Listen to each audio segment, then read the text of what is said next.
बिस्मिल्लाहिर्रहमानिर्रहीम। अस्सलाम वालेकुम दोस्तों, अज तुहानूं एक्सटेंशन लीड बनाने का तरीका दसदे हैं। एक्सटेंशन लीड है वो चीज़ है जी हर घर की जरूरत है।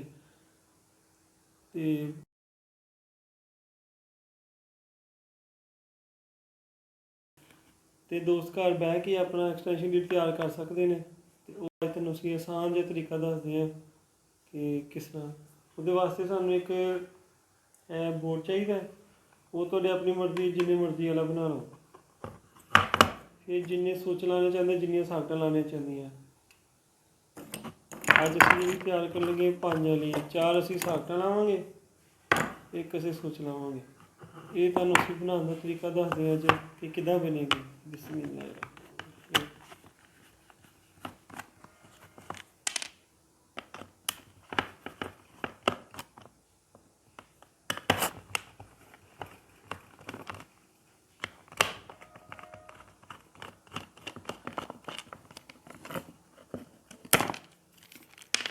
खोल गई। उस तो बाद सुचा का पेज खोलने में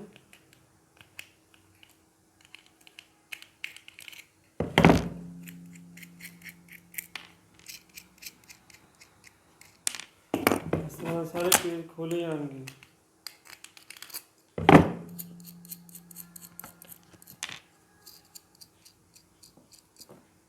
पेज खोल के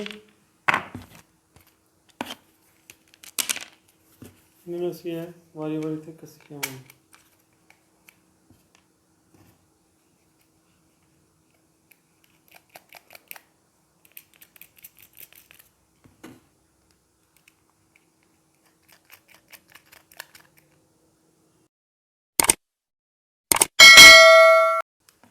देखो जी हम सारे कसे गए।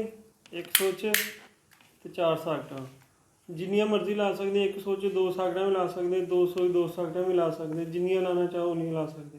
तरीका वह तुहानूं दस दिंदे हैं। एक बटन नाल ऐसे सारे चलाने हैं। असीं नूं की करना है,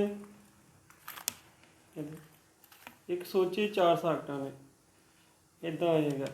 एक सुच दे नाल सारिਆਂ ਨੂੰ कनैक्शन मिला देना है। एक सुच तो इस तरह तार असीं सारिਆਂ ਨੂੰ मिलावांगे, बटन ऑन होएगा, सारे करंट चल जाएगा। ठीक है जी, यह लाने फिर उसको स्टार्ट कर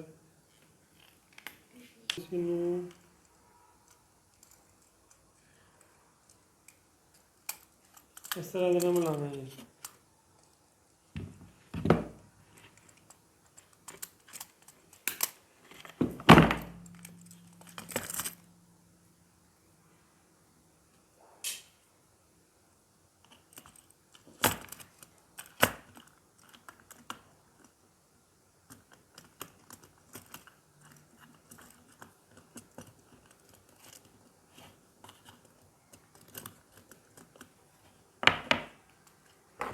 1 ਸੁਚ ਦੇ ਨਾਲ 4 ਸਾਕਟਾਂ ਦਾ ਕਨੈਕਸ਼ਨ ਹੋ ਗਿਆ।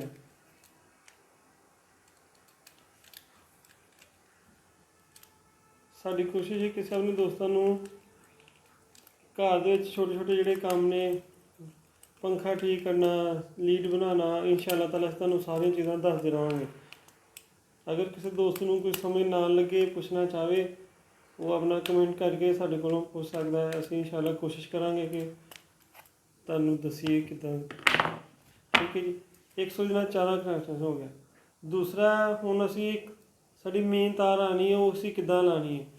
जी मेन साडी तार आनी है, एक न्यूट्रल होंदी, एक फेस होंदा। जिहड़ा फेस है वो असीं अपना सुच दे एक साइड ते ला देना है। जी न्यूट्रल असीं 4 साकटां ज्वाइन करके देनी है। ठीक है जी, ये देखो जी तुहानूं दस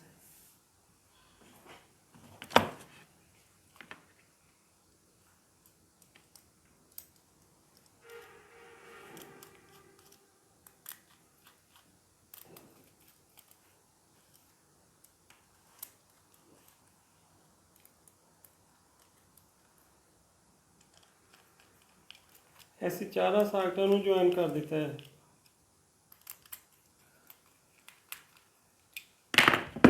लो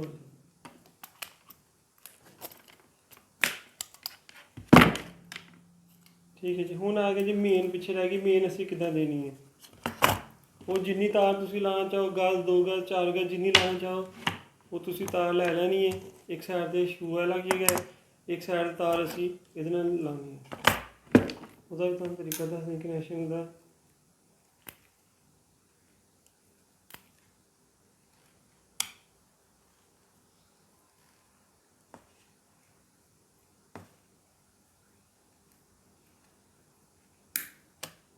तार ਅਸੀਂ ਲੈ ਲਈਏ, ਇਹਨੂੰ ਇਸ ਤਰ੍ਹਾਂ ਅਸੀਂ ਅਲੱਗ ਅਲੱਗ ਕਰਕੇ ਛਿੱਲਣਾ ਤਾਰ ਨੂੰ।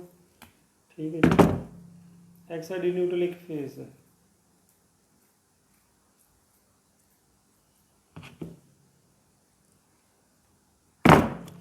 ਜਿਹੜਾ ਫੇਸ ਹੁੰਦਾ ਇਹ ਦੇਣਾ ਹੈ ਸੁੱਚ ਨੂੰ। ਅਸੀਂ ਦੇ ਦੇਣਾ ਸੁੱਚ ਦੇ ਵਿੱਚ ਜੀ।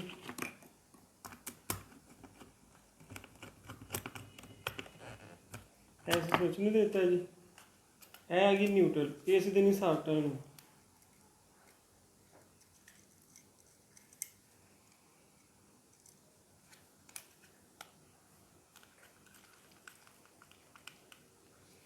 ਲਓ ਜੀ, ਇਹ ਨਿਊਟਰਲ ਅਸੀਂ ਦਿੱਤੀ ਸਾਕਟਾਂ ਨੂੰ। ਕੋਈ ਵੀ ਚੀਜ਼ ਚਲਾਉਣ ਵਾਸਤੇ ਨਿਊਟਰਲ ਫੇਸ ਦੋਨਾਂ ਚੀਜ਼ਾਂ ਦੀ ਜ਼ਰੂਰਤ ਹੁੰਦੀ ਹੈ। ਨਿਊਟਰਲ ਜਿਹੜੀ ਉਹ ਡਾਇਰੈਕਟ ਚਲੇ ਜਾਂਦੀ ਹੈ ਸਾਕਟਾਂ ਨੂੰ। ਫੇਸ ਜਿਹੜਾ ਹੈਗਾ ਬਟਨ ਨੂੰ। ਬਟਨ ਆਫ ਹੋਏਗਾ, ਕਰੰਟ ਪਾਸ ਨਹੀਂ ਹੋਏਗਾ। ਬਟਨ ਔਨ ਕਰਾਂਗੇ, ਕਰੰਟ ਇੱਧਰ ਆਏਗਾ, ਸਾਡੇ ਸਾਕਟਾਂ ਦੇ ਵਿੱਚ ਚਲਾ ਜਾਏਗਾ ਇਹਨਾਂ ਦੇ ਥਰੂ। ਠੀਕ ਹੈ ਜੀ। ਇਹ ਹੈ ਜੀ ਐਕਸਟੈਂਸ਼ਨ ਲੀਡ ਬਣਾਉਣ ਦਾ ਤਰੀਕਾ। ਅਗਰ ਕਿਸੇ ਦੋਸਤ ਨੂੰ ਸਮਝ ਨਹੀਂ ਲੱਗੀ, ਉਹ ਪੁੱਛਣਾ ਚਾਹੁੰਦਾ, ਕਮੈਂਟ ਕਰਕੇ ਸਾਡੇ ਕੋਲੋਂ ਪੁੱਛ ਸਕਦਾ। ਅਸੀਂ ਕੋਸ਼ਿਸ਼ ਕਰਾਂਗੇ ਕਿ ਤੁਹਾਨੂੰ ਉਦੋਂ ਗਾਈਡ ਕਰ ਸਕੀਏ। ਅਸਲਾਮ ਵਾਲੇਕੁਮ।